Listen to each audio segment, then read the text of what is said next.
Monday Mania, baby. How's everybody doing? Welcome, welcome. We're on 5:44 p.m. Beautiful hour. Nice and dark, might I add.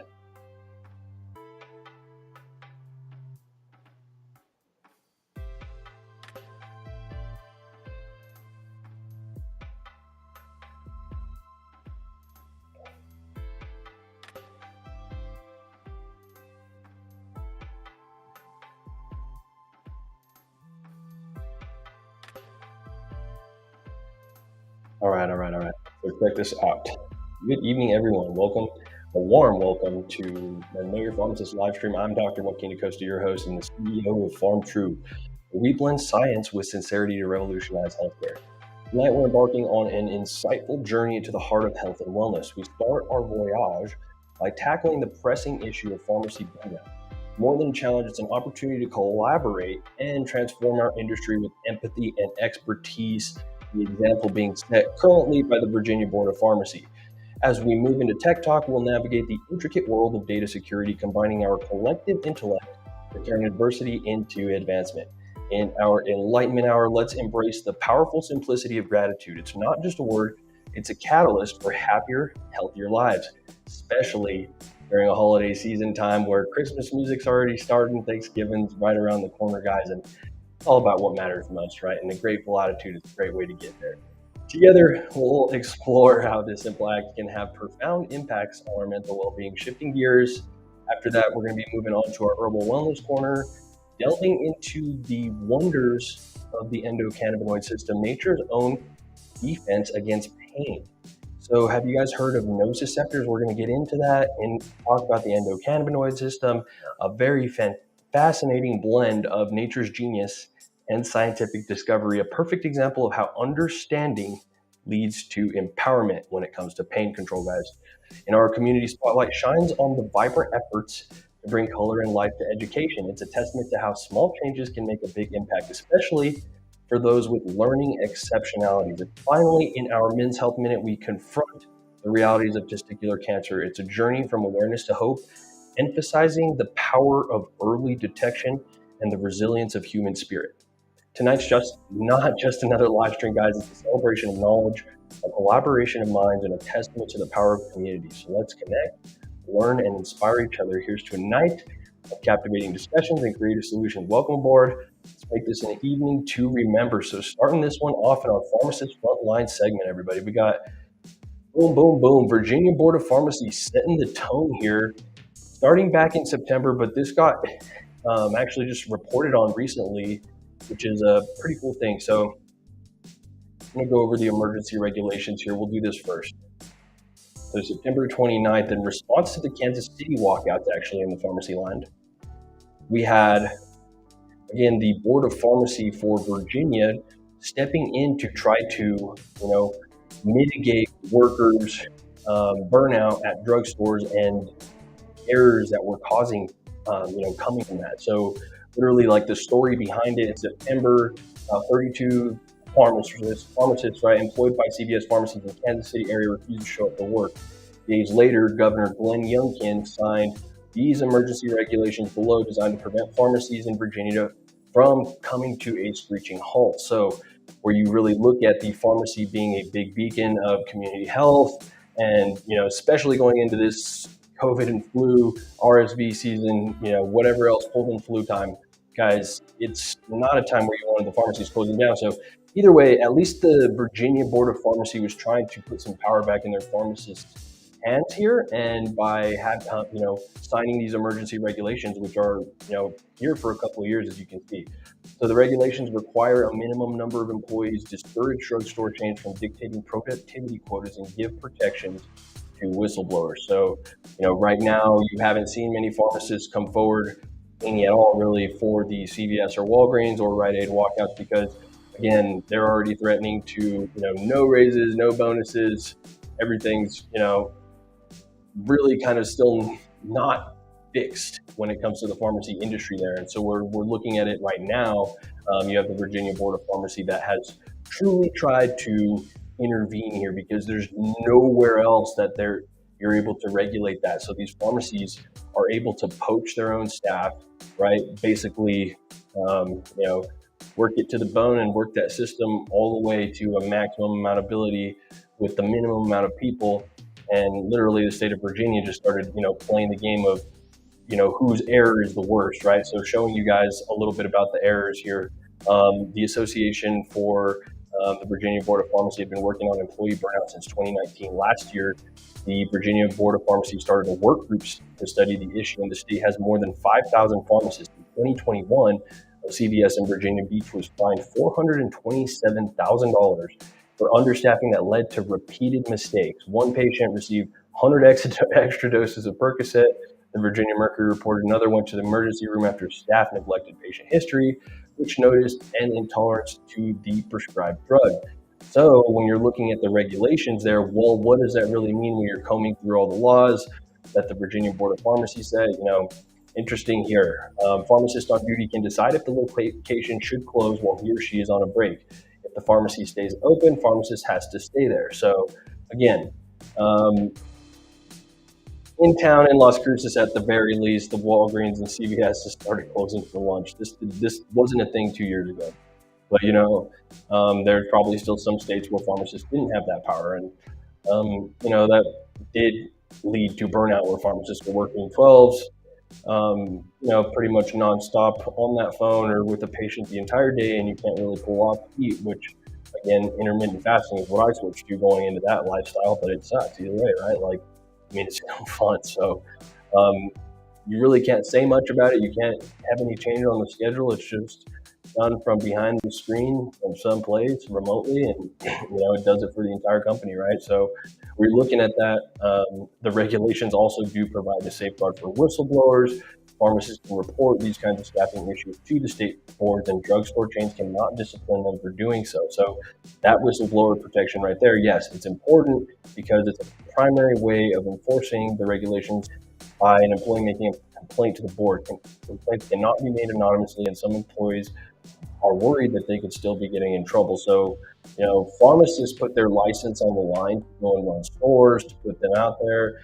Everything that a pharmacist does, and the pharmacist in charge is, overseeing that, right? And where you have a big corporation putting so much on you that it's not even manageable, and all of a sudden those errors are on your name. It's out of control. Can't even really explain it too far past that. Unless you've been in it, then you know it. But other than that, it's really, really, just jeopardizing the safety market. That's the best way to put it at the end of the day. So we'll move on, guys. Talking in our tech talk here. We'll jump into the next segment. So shout out to the Virginia Board of Pharmacy and our Pharmacist Frontline, sponsored by PharmTrue. Well done, guys.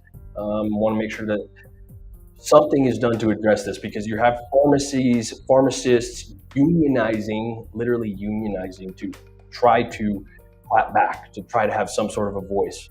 And again, State Board of Pharmacy actually stepping in to try to give some assistance to their medical providers that are taking care of the residents of that state is a really good idea there, because the corporations do not give a crap about people, that's for sure. And it sucks. It doesn't matter how much they sit there and put lipstick on a pig. That's just the dang truth. Anyways, guys, tech talk. Pharmacy partners announced data breach affecting the personal information of over 13,000 people. So scary, right? Pharmacy Group of Mississippi filed a notice of data breach with the U.S. Department of Health and Human Services Office for Civil Rights after discovering information had been entrusted to the company was subject to unauthorized access. In the notice, they explained the incident resulted in an unauthorized party being able to access consumer-sensitive information. However, the exact data types that were leaked were unconfirmed. So, sucks. Not a whole lot you can do about it if you're a patient of a pharmacy that has their data, in their own thing. But you do want to make sure that your pharmacies do take care of your data. That's something that you do want to care about. And again, GoodRx cards, guys, is just that perfect time to tell you GoodRx cards are, you might as well have participated in the data breach because you give yourself away. And those are terrible.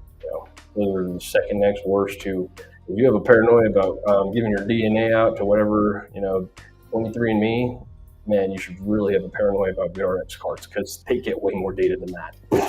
I mean, for what people can really do with your DNA right now, geez, I guess maybe it'll change, but at least for the short term, data protection is always important when you're talking about patient privacy and everything like that. It's about the tax time of year. If you're needing to go get your prescription information and taxes for it, again, you can only do that for yourself. You have to have the power of attorney to do it for anybody else, including your parents, right? Unless you've got a child under 18. So that's literally it. Your spouse, it always drives people crazy around this time of year when you start going to collect tax information. It'll be a little later, but getting to that point, just something to keep in mind. Always protect your data. Always be leery to ask that second question, do whatever it is, and talk to your providers about it. Make sure your providers, especially if you're choosing independent, understand exactly how they're managing it, so on and so forth. If they cannot explain it themselves, then you should double check that. Somewhere they should get that reference. So other than that, going into our Enlightenment Hour, guys, it's also Monday, November 13th, and next week is what? Thanksgiving. GE. Right? So let's get into this. And we talk a little bit about mindset here on our Enlightenment Hour, but it's an important thing and another thing to remember right now, because all the pressure of the holidays for some people is starting to, surmount. You've got the Black Friday shopping, you've got the Christmas shopping, you got the family, so on and so forth, right? Each holiday season come in with high expectations for a cozy and festive time of year. However, for many, this time of year is tinged with sadness, anxiety, or depression. Certainly major depression or severe anxiety disorders benefits most from professional help. But what about those who just feel lost or overwhelmed during this time of year? On top of seasonal affective disorder, right? Research and common sense suggest that one aspect of the Thanksgiving season that can actually lift the spirits, and it's built right into the holiday itself, being grateful, right? So the word gratitude is derived from the Latin word gratia, which means grace, graciousness, or gratefulness, depending on the context. In some ways, gratitude encompasses all of these meanings. Gratitude is a thankful appreciation for what an individual receives, whether tangible or intangible. With gratitude, people acknowledge the goodness in their lives. In the process, people usually recognize that the source of that goodness lies at least partially outside of themselves. As a result, being grateful also helps people connect to something larger than themselves as individuals, whether to other people, nature, or a higher power. So, in positive psychology research, gratitude is strongly and consistently associated with higher and greater happiness. Gratitude helps people feel more positive emotions, relish good experiences, improve their health, deal with adversity, and build strong relationships. People feel and express gratitude in multiple ways, right? They apply it to either the past by retrieving positive memories and being thankful for elements of childhood or past blessings, the present, not taking good fortune for granted as it comes, and the future by maintaining a hopeful and optimistic attitude. Regardless of the inherent or current level of someone's gratitude, it's a quality that individuals can successfully cultivate further. So before you start tipping the scales of being really burnt out and frustrated with the holiday season, try to heal that a little bit, try to flip the switch, hit a little bit of gratitude, find something you're thankful for this year, and it might just prove you right? So researching on gratitude, two psychologists, Dr. Robert A. Emmons of the University of California, Davis, and Dr. Michael E. McCulloch of the University of Miami have done much research on gratitude. In one study, they all asked all participants to write a few sentences each week focusing on particular topics. One group wrote about the things they were grateful for that had occurred during the week. The second group wrote about daily irritations or things that had displeased them. And a third group wrote about the events that had affected them with no emphasis on them being positive or negative. After 10 weeks, those who wrote about gratitude were more optimistic and felt better about their lives. Surprisingly, they also exercised more and had fewer visits to physicians than those who focused on sources of aggravation. So again, being careful about what, may be the gas in your tank a little bit, at least if you're self-aware that you can manage something to some degree, maybe you're fueled on fire, a lot of the time. But again, is that fire going to burn as clean as fueled on gratitude? No, it's not. So, you just got to understand those things. Maybe you're running whatever, fuel you got to run for the time, but the preferred fuel there should definitely be gratitude when you guys are thinking about, filling up your buckets and going on with life. So again, interesting. Another leading researcher in the field, Dr. Martin E. P. Seligman, a psychologist at the University of Pennsylvania, tested the impact of various positive psychology interventions on 411 people, each compared with a control assignment of writing by memories. One week's assignment was to write, personally deliver a letter of gratitude to someone who had never been properly thanked for his or her kindness. Participants immediately exhibited a huge increase in happiness scores. This impact was greater than that from any other intervention, with benefits lasting for a month. Think about that, guys. Think about those memories that you have, those positive memories, all of that. Maybe think about the fact if you've ever been stopped and thanked somebody. I know, I have so much thank yous to give, and I'll always be sure to give them. Never forget. All right, so maybe you can forgive yourselves for not immediately crossing a path with someone and acknowledging something there, but hey, beat yourself up for it. All right, so it's all good things. Other things, studies have looked at how being grateful can improve relationships. For example, study of couples found that individuals who took time to express gratitude for their partner not only felt more positive towards that other person, but also more comfortable expressing concerns about their relationships. Even managers who say thank you to people who work for them may find that those employees may feel motivated to work harder, right? So researchers at the Wharton School at the University of Philadelphia randomly divided university fundraisers into two groups. One made phone calls to solicit alumni donations in the same way they always had. Second group, assigned on a different day, received a pep talk from the director of annual giving, who told the fundraisers that she was grateful for their efforts. During the following week, the university employees who heard her message of gratitude made 50% more fundraising calls than those who did not. So very, very, very interesting, right? All good. There are some notable exceptions to the general positive results on the research of gratitude. One study found that middle-aged divorced women who kept gratitude journals were no more satisfied with their lives than those who did not. Another study found that children and adolescents who wrote and delivered a thank you letter to someone who made a difference in their lives may have made the other person happier, but did not improve their own well-being. So again, this finding suggesting that gratitude is an attainment associated with emotional maturity. So what are some ways to cultivate gratitude right now? Regular basis, write a thank you note. You can make yourself happier and nurture your relationship with another person by writing a thank you letter or expressing your enjoyment and appreciation of that person's impact on your life. Send it, better yet, deliver it and read it in person if possible. Make a habit of sending at least one gratitude letter a month. Once in a while, write one to yourself. Thank someone mentally. No time to write? It may just help to think about someone who has done something nice for you and mentally thank the individual. Right? Keep a gratitude journal. Make it a habit to write down or share with a loved one's thoughts about the gifts you've received each day. Count your blessings. Pick a time of the week to sit down and write about your blessings, reflecting on what went right or what you're grateful for. Sometimes let's pick a number such as 3 to 5 things that you will identify each week. As you write, be specific and think about the sensations you felt when something good happened to you. Pray. People who are religious can use prayer to cultivate gratitude. And meditate. Mindful meditation involves focusing on the present moment without judgment. Although people focus on a word or a phrase such as peace, it's also possible to focus on what you're grateful for, aka warmth of the sun, pleasant sound, whatever it may be. So, as maybe cliche as some of that sounds, guys, I think that's a positive reminder going into the season, right? Otherwise, you're about to get plastered on every other network of content and buy this now, deals today, right? Do it. So I'm saying ditch that, just find something to be thankful for. Might be a good way to avert some of the onslaught of ads during the holidays and whatever other manifested societal pressures we have nowadays anyways. Cool, so let's move on, guys. Moving on in the Herbal Wellness Corner, we're going to be talking about nociceptors. Basically, how does pain work in the body? And we're going to talk about how cannabis, is a part of that. So it's going to be a couple layers here. This is going to be a good long video, about 12 minutes right now, guys, so brace yourselves. This is some good information, well explained on the pain path. And then we're going to get into cannabis and exactly, how this plays into it, because it's important. The functioning of the endocannabinoid system itself at the nociceptor, which we're about to learn about right now.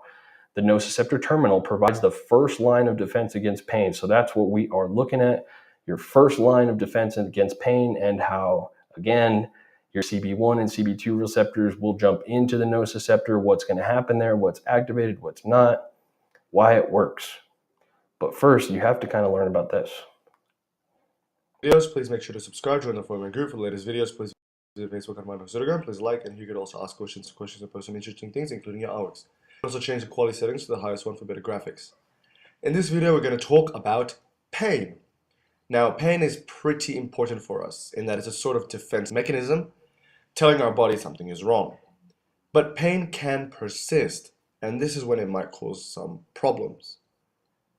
So how do we feel pain, such as a joint injury from a sport or a punch in the face? Well, there are special Armando Hasurigan, biology and medicine videos. Please make sure to subscribe, join the following group for later. Let's get that Telling our body something is wrong. reload. But pain can persist, and this is when it might cause some problems.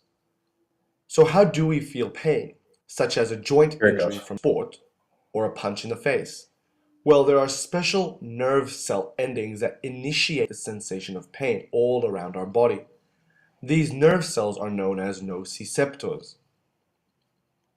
Right now, here, I am drawing the central nervous system, the brain, the spinal cord, and the brainstem, because these are important in pain registration as well, and feeling pain.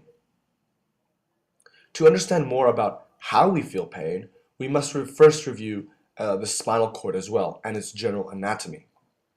Because the spinal cord is like a relay station where the information about pain, temperature, pressure from the periphery, meaning the skin, the joint, and the muscles, can travel up to the brain. So here is a structure of the spinal cord. The barriers of the spinal cord, as well as the brain, from the inside is the pia mater, arachnoid, and dura mater. All these are collectively known as the meninges. Now, if you have a cross-section of the spinal cord, like on the top here, there's usually a butterfly-shaped gray matter with the white matter around it. The white matter contains the axons of the nerve cells, while the gray matter contains the cell bodies of the nerve cells itself. Now, the funny thing is, the brain actually has the white matter in the center and then the gray matter around, so it's the opposite to the spinal cord. And then in the center here, this round thing, we have the central canal, which actually contains cerebral fluid, which is important fluid for nourishing the central nervous system, that is the spinal cord and the brain. Now, these red tracks I'm drawing right now are nerve fibers. These tracks are coming out from the front of the spinal cord, the front. When they are in the front, they are called motor fibers, meaning that these fibers carry information out of the spinal cord, not into the spinal cord. So information is leaving out, as indicated by this black arrow here. Then the fibers connect. Then we have fibers connecting at the dorsal aspect of the spinal cord, the back, and these are the sensory fibers. These fibers transmit information into the spinal cord, so towards the spinal cord, which then can go to the brain. The main thing to take out of this diagram is the sensory fibers and how it brings in information to the back of the spinal cord, the dorsal side of the spinal cord, and then this information can then travel up towards the brain from the spinal cord.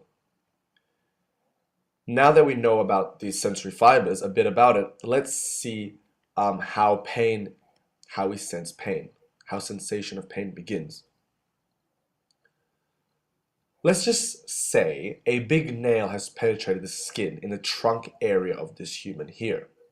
What would happen from here? Well, underneath our skins, in the periphery, which also includes the joints and the muscles, we have these cells known as nociceptors. These are the pain-sensing nerve cells.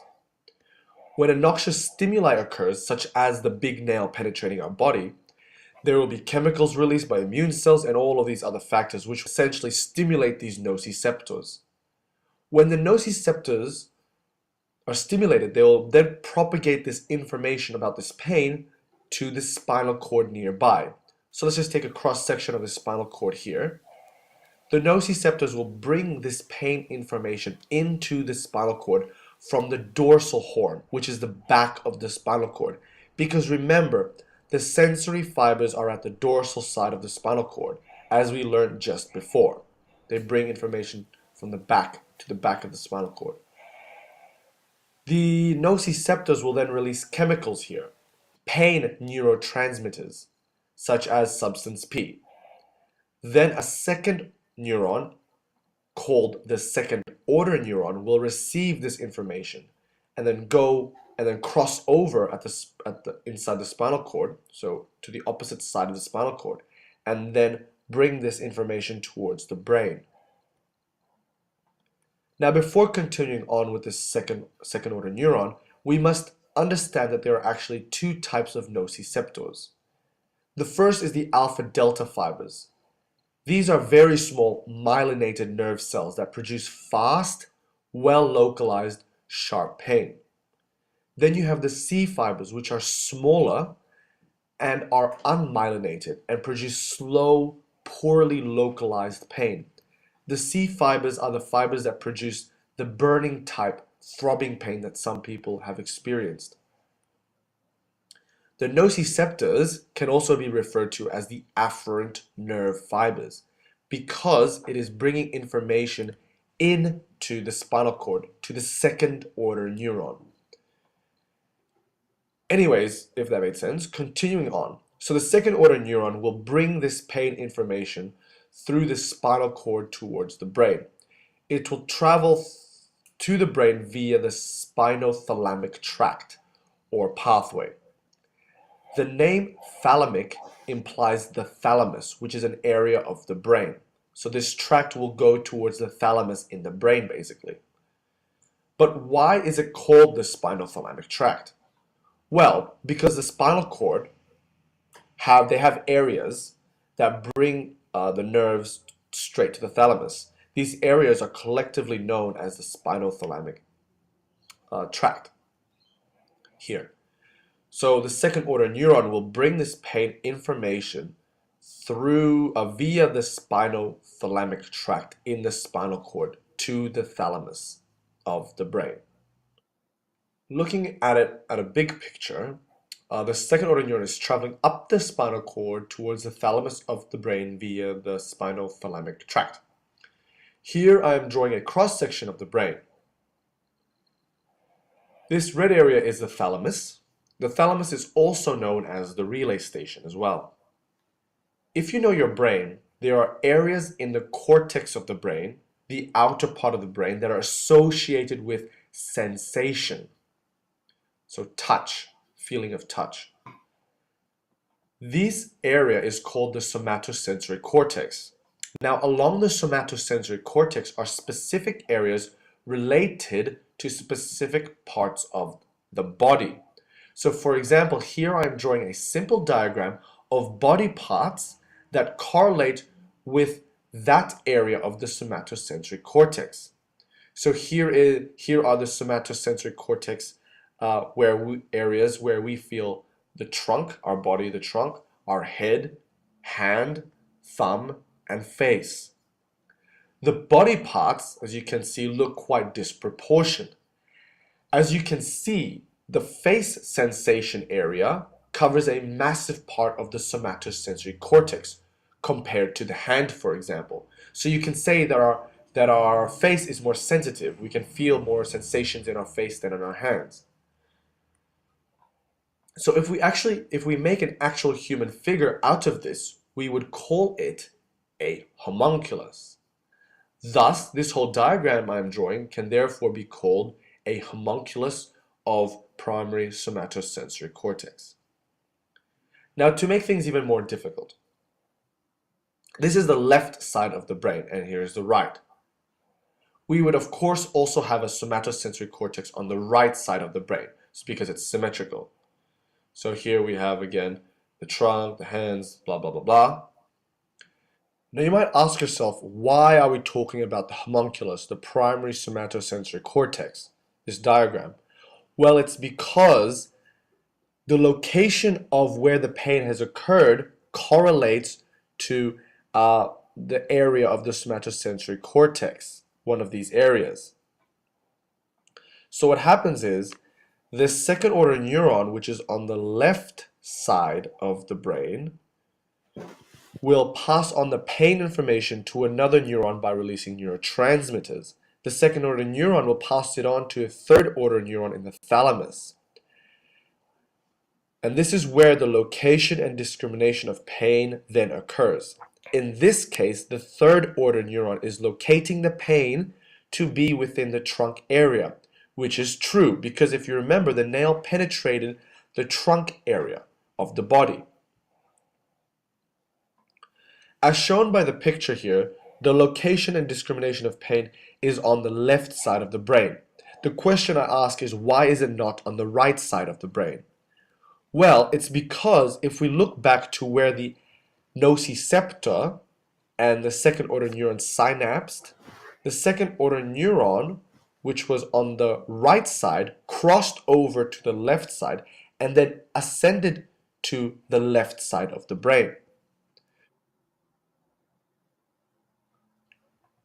So we can say that pain on the right side of the body is processed on the left side of the brain, and vice versa.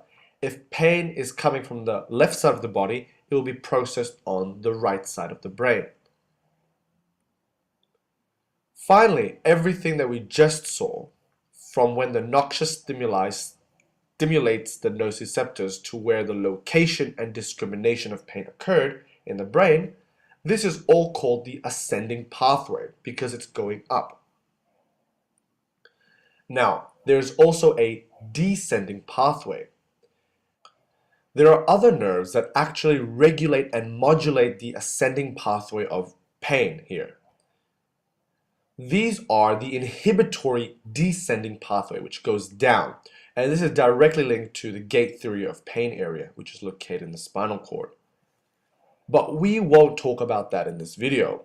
This video was just an overview of how we feel pain. But it's important to know that there are regulatory neurons and stuff that regulate the pain pathway up to the brain.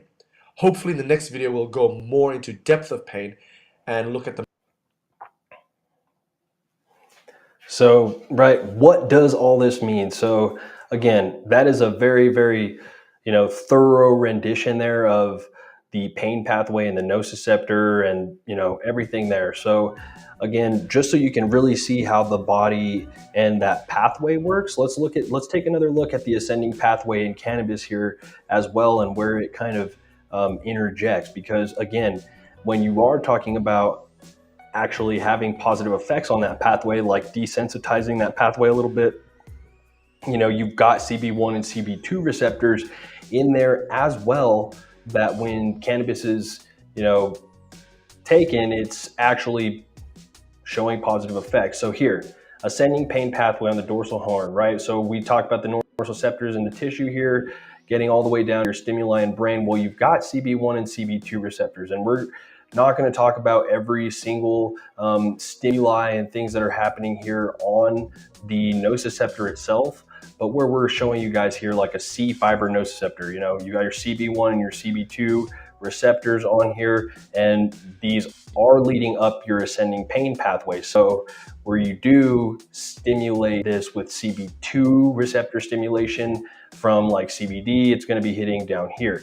CB1 receptor is going to be more from THC. So anyways, like CBD right here decreases nociceptor activators. So these activators here on the site, which thus sends those pain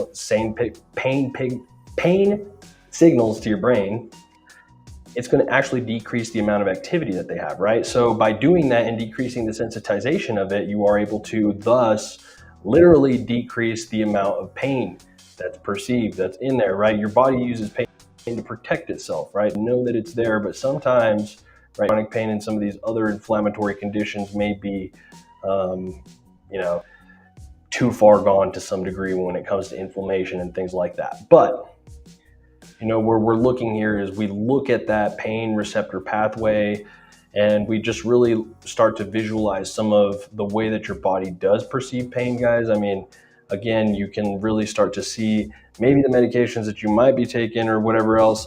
Ask about how that actually is working in your body to help with the pain, right? Maybe, does it just have you so, zoned out, drugged out, whatever it may be, opioids, that you're not able to even recognize the pain that well anymore. So you're looking at like your peripheral CB2 receptors. CB2 receptors are found on increased levels in human peripheral nerves after injury, particularly in really painful stuff. So how do you, help to thus decrease pain? CB2 agonists, right? CB2 agonist being CBD. So anti-nociceptive effects equals anti-pain. When you're looking at that, cannabinoid and opioid receptors are both there on that pathway, guys. However, again, they weren't necessarily addressed in the video we just watched, but what we're saying is that they're both in the pathway. So if you at least, just simplify it down to that, you've got, think about it. If you were running, I don't know, an army, this is like two Paul Reveres right here. You got not just one Paul Revere, you got two. You got two messengers here that are going to tell your brain you're in pain. Otherwise, they're going to tune it down and tell your brain you're not in pain. So you can get these two messengers working together, or you can have them working individually. But again, the one messenger that has been legal and overprescribed in the United States, opioids, is the one that we're trying to reduce in all facets of our country and our world right now. So cannabinoids are a great way to jump into that pain receptor without having those terrible effects.